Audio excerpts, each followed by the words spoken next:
빌립보서 3장 5절부터 14절 말씀 마음을 집중하시고 함께 읽어보십니다. 나는 8일 만에 할례를 받고 이스라엘 족속이요 베냐민 지파요 히브리인 중에 히브리인이요 율법으로는 바리새인이요 열심으로는 교회를 박해하고 율법의 의로는 흠이 없는 자라. 그러나 무엇이든지 내게 유익하던 것을 내가 그리스도를 위하여 다 해로 여길 뿐더러 또한 모든 것을 해로 여김은 내 주 그리스도 예수를 아는 지식이 가장 고상하기 때문이라. 내가 그를 위하여 모든 것을 잃어버리고 배설물로 여김은 그리스도를 얻고 그 안에서 발견되려 함이니 내가 가진 의는 율법에서 난 것이 아니요 오직 그리스도를 믿음으로 말미암은 것이니 곧 믿음으로 하나님께로부터 난 의라. 내가 그리스도와 그 부활의 권능과 그 고난에 참여함을 알고자 하여 그의 죽으심을 본받아 어떻게 해서든지 죽은 자 가운데서 부활에 이르려 하노니 내가 이미 얻었다 함도 아니요 온전히 이루었다 함도 아니라 오직 내가 그리스도 예수께 잡힌 바 된 그것을 잡으려고 달려가노라.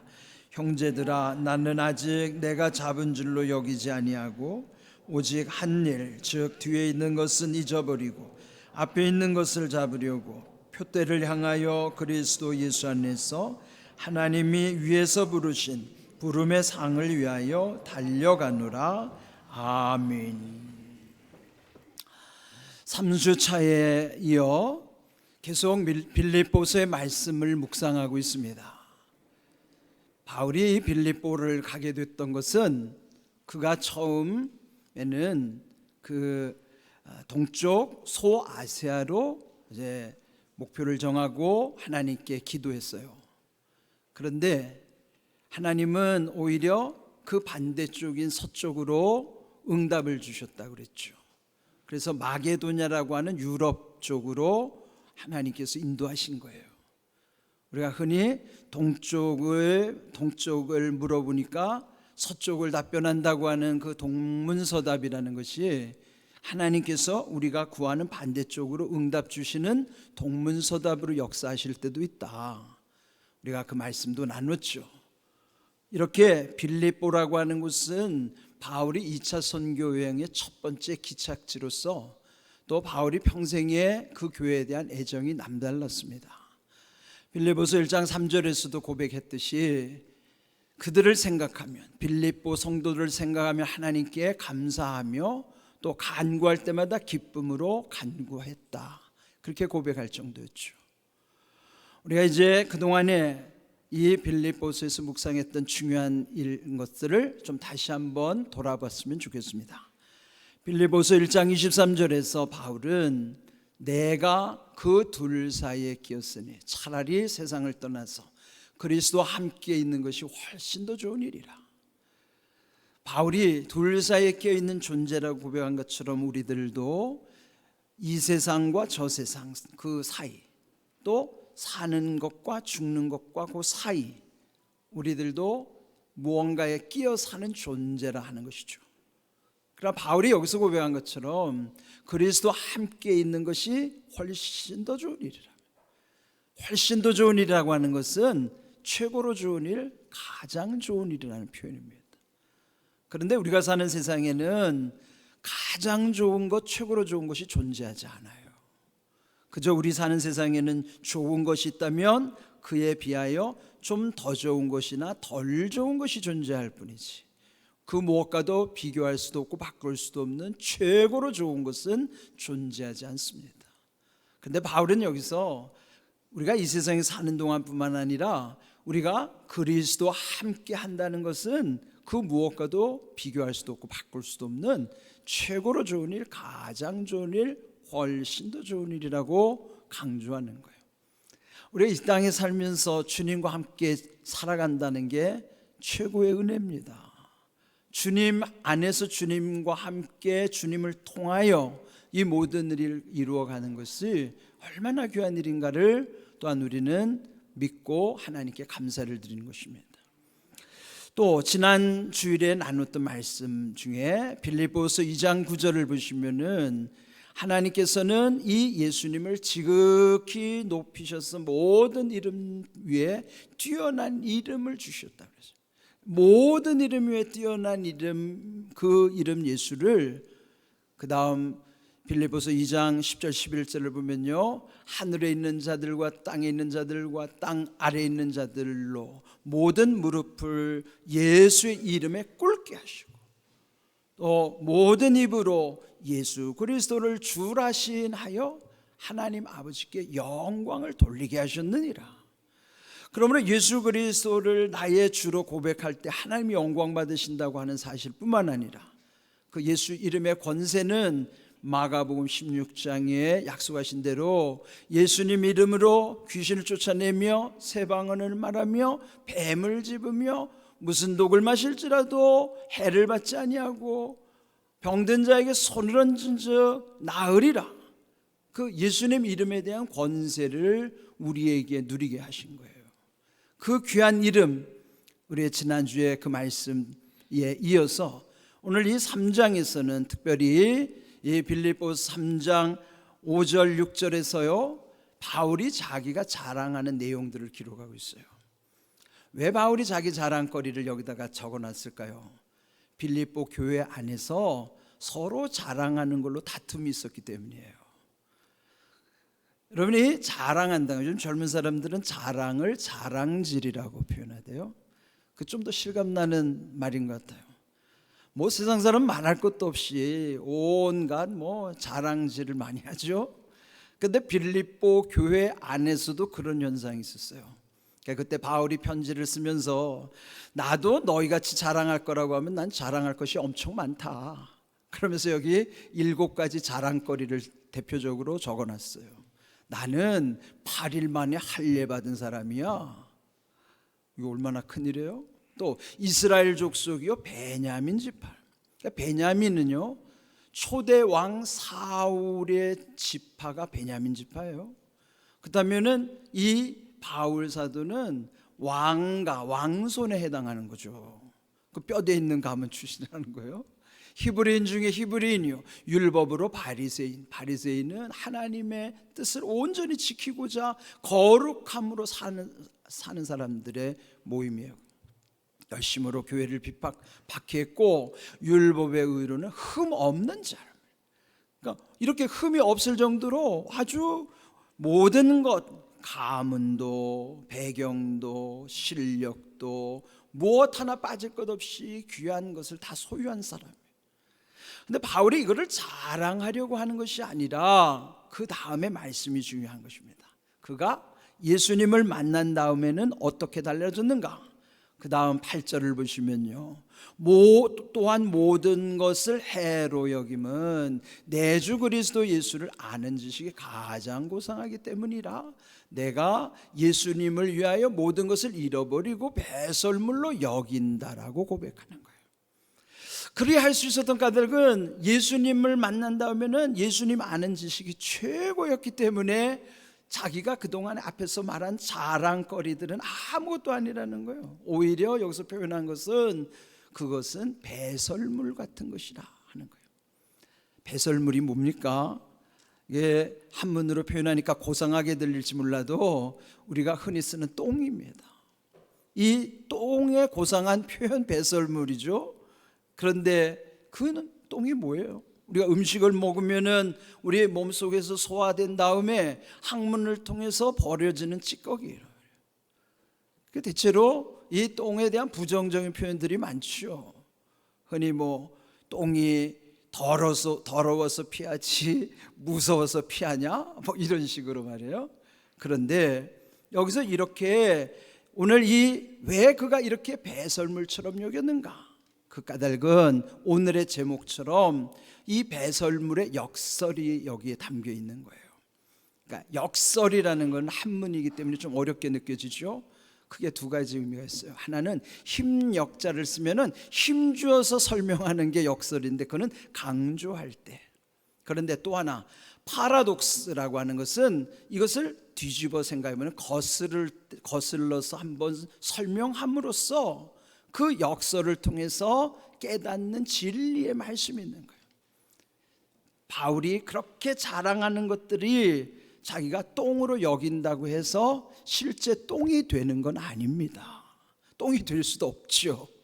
그런데 왜 바울은 그렇게 소중한 것들, 모든 사람들이 가지고 싶어하는 자랑거리들을 왜 똥으로 여겼을까? 그 까닭은 집착하지 않는 거예요. 집착은 무섭죠. 여러분, 이단에 빠지면은 집착하는 것이에요. 집착하는 순간에 자기가 집착하는 것만 보이고 그 외에 더 소중한 것들은 눈에 들어오지 않아요. 그런데 우리가 예수님을 믿는 것은 예수님께 집착하는 것이 아니라 예수님께 집중하는 거예요. 집착과 집중은 다르죠. 집착하면 그것밖에 안 보이지만 집중하면 집중하는 것을 통해서 그 주변의 모든 것이 밝게 보이는 거예요. 우리가 왜 예수님께 집중하는가? 예수님을 통해서 나를 보게 되고 나와 함께하는 사람들을 보게 되고 세상을 볼 뿐만 아니라 과거와 현재와 미래, 더 나아가서는 영원한 천국까지 예수님을 통해서 보게 하시기 때문에 우리가 예수님께 집중하는 거예요. 믿음도 집착으로 믿으면 안 되죠. 예수님께 집중할 때에 모든 것이 보이게 하시고 온전케 하시고 아름답게 하시는 거예요. 바울은 예수님을 만나고 예수님께 집중함으로써 예전에 자기가 집착하던 것들은 이게 결국 똥이구나. 그리고 우리가 소중히 여기는 것들이 죽어서 끝나면 그거는 다 똥 되는 거예요. 그런데 죽어도 끝나지 않는 것, 그것이 소중한 것이죠. 그래서 이 배설물의 역설이라고 하는 것은 여기 표현대로 똥을 방에 두면 오물이 되지만 밭에 두면 거름이 된다. 여러분, 똥이 나쁜 건가요? 똥이 나쁜 것이 아니에요. 어디에 있느냐에 따라서 가치가 달라지는 것이지 똥 자체가 나쁜 게 아니에요. 옛날 우리 조상들은요, 이 똥이 마려워도 밖에서 안 놓고 집에 와서 놓는다는 거예요. 그게 다 거름으로 해야 되기 때문에 남의 집에다가 놓지 않고 자기 집에 와서 한다는 거예요. 그만큼 귀하게 여겼다는 것이죠. 이 까닭은 이렇게 똥도 어디에 두느냐에 따라서 오물이 되기도 하고 거름이 되기도 하는 거예요. 바울은 이 진리를 깨달은 것이죠. 그래서 자기가 귀하게 여겼던 것 가지고 그냥 그대로 자기만을 위해 살면 누구나 다 그것이 오물되는 것이지만 바울은 그것을 배설물처럼 똥처럼 여겨서 그냥 똥으로 방치한 게 아니라 그게 거름이 되도록 쓴 거예요. 그걸 어떻게 할까요? 고린도전서 3장 9절, 이 또한 바울이 고린도 교회에다가 편지한 내용입니다. 우리는 하나님의 동역자들이요 너희는 하나님의 밭이요 하나님의 집이라. 우리는 바울과 함께하는 선교하는 주체들인데, 여기 너희라 하는 것은 고린도에 있는 사람들이에요. 그럼 그들은 하나님의 밭이요 하나님의 집으로 세워져 가는 이들이란 말이에요. 그런데 바울이 이 고린도뿐만 아니라 선교하는 모든 곳에 자기가 귀하게 여기는 모든 것들이 하나님의 밭에 거름되도록 쓰는 거예요. 자기에게 주신 건강, 물질, 모든 관계, 자기의 지식, 심지어는 자기 자신을 전부 하나님의 밭에, 하나님의 나라를 위해서 거름으로 쓰는 거예요. 이거 우리도 마찬가지예요. 만약에 우리가 소중히 여기는 거 그대로 갖고 있다가 죽으면 그것은 다 소위 말하면 똥 되는 거예요. 그런데 하나님이 우리에게 주신 소중한 것들을 하나님의 밭에다가 거름이 되도록, 내 자신도 마찬가지죠. 하나님 나라에 또 하나님의 밭에 거름이 될 때에 거기는 하나님의 집들이 세워져 가는 거예요. 이렇게 하도록 오늘 우리에게도 이 깨달음을 주시는 것입니다. 그러면 오늘 나는 무언가에 집착하고 살아가지는 않는가를 돌아보는 거예요. 그 집착으로부터 노임을 받으려면 주님께 집중하셔야 돼요. 예수님께 집중해서 예수님이 최고로 귀하다는 것이 깨달아지고 믿어질 때는 내가 집착하는 것에서부터 벗어나는 거예요. 그리고 그 모든 것이 하나님의 밭에 거름이 되도록 내 모든 것을 쓰게 되는 거예요. 이런 귀한 은혜가 오늘 우리 가운데도 있어야 하는 것이죠. 또 디모데전서 4장 4절 바울이 디모데에게 편지할 때에도 하나님께서 지으신 모든 것이 선함에 감사함으로 받으면 버릴 것이 없나니. 그렇죠. 하나님이 지으신 모든 건 다 선하죠. 그렇다면 선하게 지어주신 것을 감사함으로 받을 때는 버릴 것이 없는 거예요. 그냥 우리의 주신 모든 소중한 것 그대로 갖고 있으면 다 오물되고 똥되는 거지만은 감사함으로 하나님 앞에 귀하게 세워질 때는 그 버릴 것이 없는 거예요. 이렇게 귀하게 오늘 우리를 하나님이 쓰시기를 원하는 것이죠. 그리고 오늘 이 마지막에 읽었던 14절을 보시면은 그리 알 수 있었던 것은 그는 인생의 표대를 잃지 않았기 때문이에요. 그의 표대를 향한다는 것은 천국을 향하는 것이요. 그리스도 예수 안에서 하나님이 위에서 부르신 부름의 상을 위하여 달려가느라. 이 말씀을 통해서 우리에게도 하나님이 위에서 부르신 부름의 상이 있다는 것을 알려주시는 거예요. 그런데 어디서 주시는가 하면 주님 안에 있을 때, 이 땅에서 그리스도 예수 안에 살아가는 사람들에게는 하나님께서 위에서 부르신 부름의 상이 있어요. 우리가 그걸 놓치면 안 됩니다. 그럴 때 표대를 잃지 않는 것입니다. 표대를 향하여 우리의 믿음이 정진할 수 있는 거예요. 그런 믿음 가지고 바울이 평생을 살았던 것이죠. 그런데 여기 빌립보에서 있었던 기록이 사도행전 16장에도 기록돼 있어요. 사도행전 16장에 보면은 바울이 빌립보에서 어느 날 귀신 들린 여인을 만난 거예요. 근데 그 귀신 들렸으니 그 여인이 얼마나 용하겠어요. 젊게도 잘 나오고. 그래서 그 여인을 이용하여 어떤 사람이 그 사업을 한 거예요. 근데 그 귀신 들린 여인이 오늘 말하면 귀신 쓰인 용한 무당쯤 되겠죠. 근데 바울의 뒤를 졸졸 따라오면서 많은 사람들이 듣도록 외치는 거예요. 이 사람은 지극히 높으신 하나님의 종이요 너희에게는 구원의 길을 전하는 자라. 얼마나 용해요.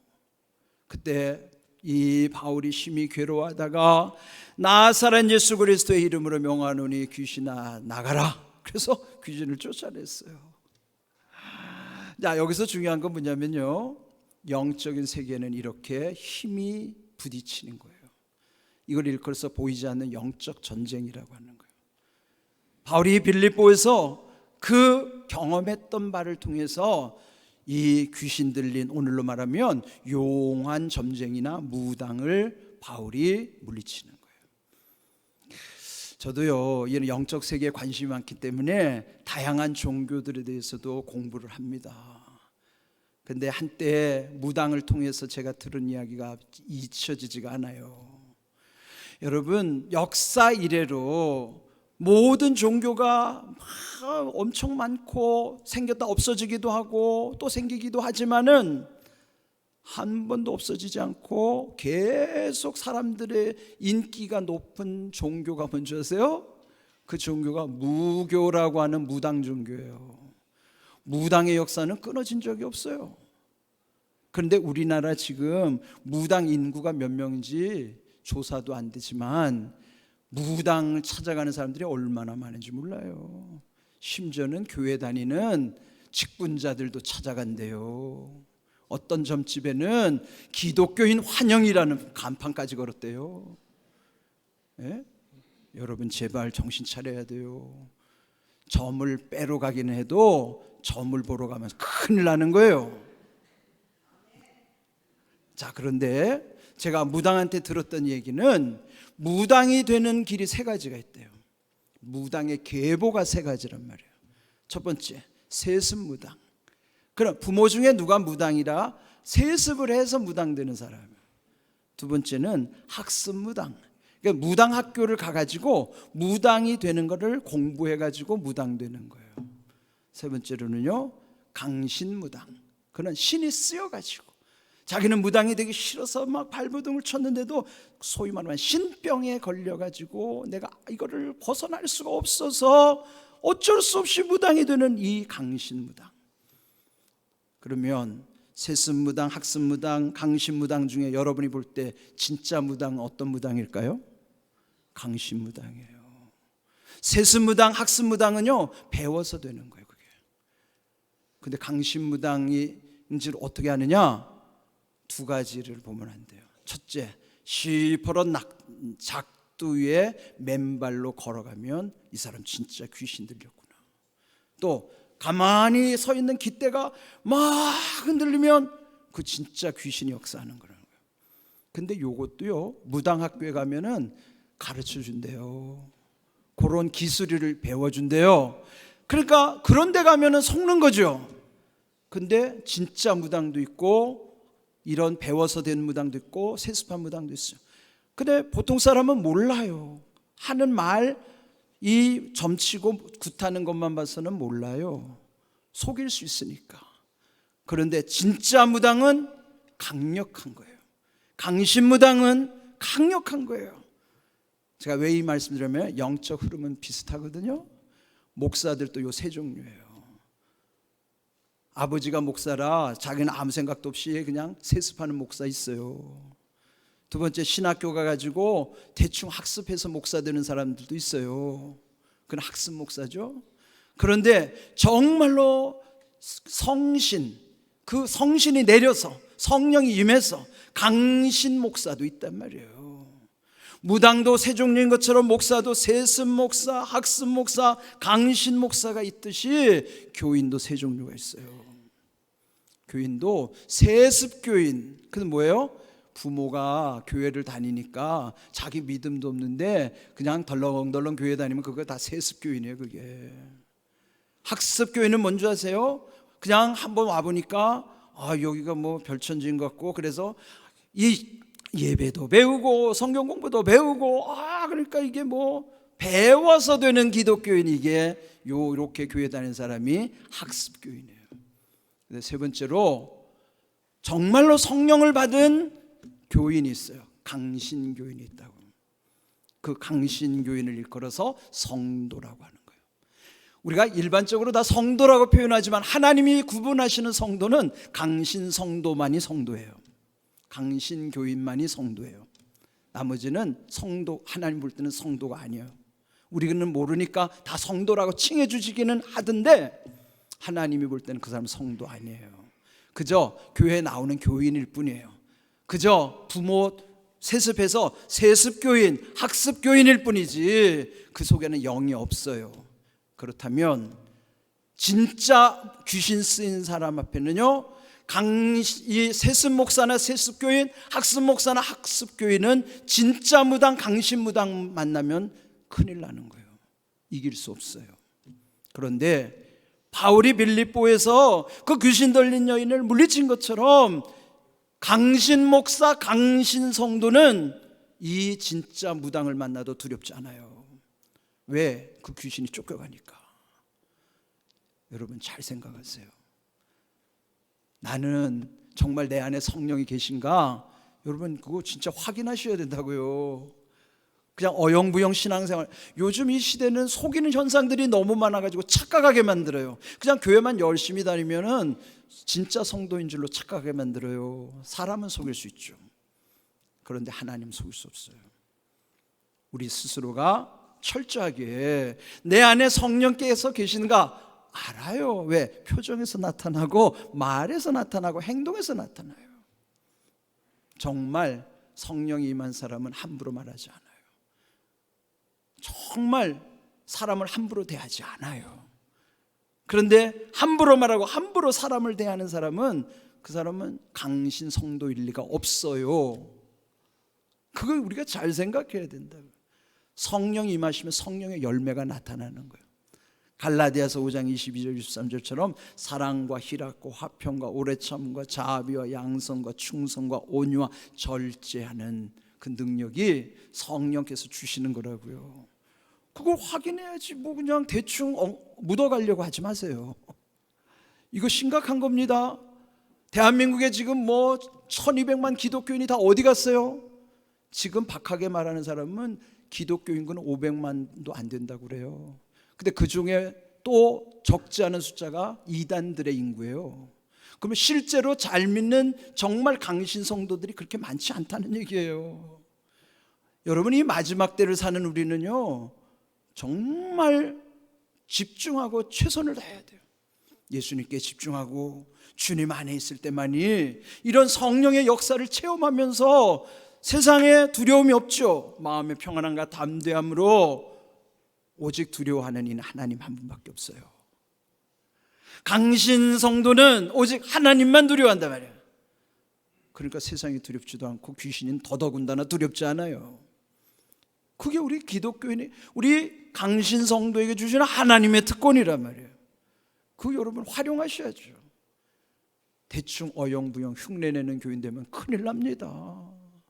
오늘 주신 말씀, 이 배설물의 역설, 바울이 그래서 그렇게 귀하게 여겼던 것이 집착하는 게 아니라 예수님께 집중함으로써 모든 것이 다 아름답게 이루어가게 하시는 거예요.